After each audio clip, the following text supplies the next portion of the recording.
Special মানুষের জন্য কোরবানির মাংস রান্না করলেন অপু বিশ্বাস। সাধারণ মানুষের পাশাপাশি পবিত্র ঈদুল আজহায় পশু কোরবানি দেন অধিকাংশ তারকারা।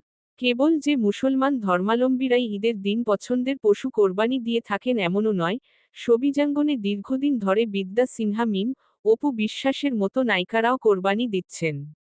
গত বছর ছেলে আবরাম খান জয়ের নামে ছাগল কোরবানি দিয়েছেন অপু বিশ্বাস।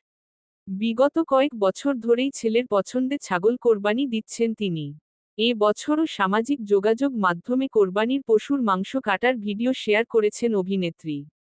যেখানে অপুকেও দেখা গেছে কসাইদের পাশে বসে মাংস কাটাকাটিতে সাহায্য করতে। এরপরই অপর একটি ভিডিওতে দেখা গেছে মাটির চুলায় অপু বিশ্বাসকে মাংস রান্না করতে। সেই ভিডিও শেয়ার করেছেন অভিনেত্রী নিজেই। যেখানে অপু বলছেন, কোরবানি দিয়ে মাটির চুলায় কোরবানির মাংস রান্না, নিশ্চয়ই স্পেশাল মনে হচ্ছে? হ্যাঁ, স্পেশাল কেউ খাবে। এদিকে অভিনেত্রীর সেই ভিডিওতে অনেকেই মন্তব্য করেছেন। ভক্তরা বলছেন, পছন্দের মানুষ শাকিব খানের জন্যই হয়তো রান্না করছেন অপু বিশ্বাস। আবার কেউ বলছেন, সকল আয়োজন ছেলে আবরাম খান জয়ের জন্য।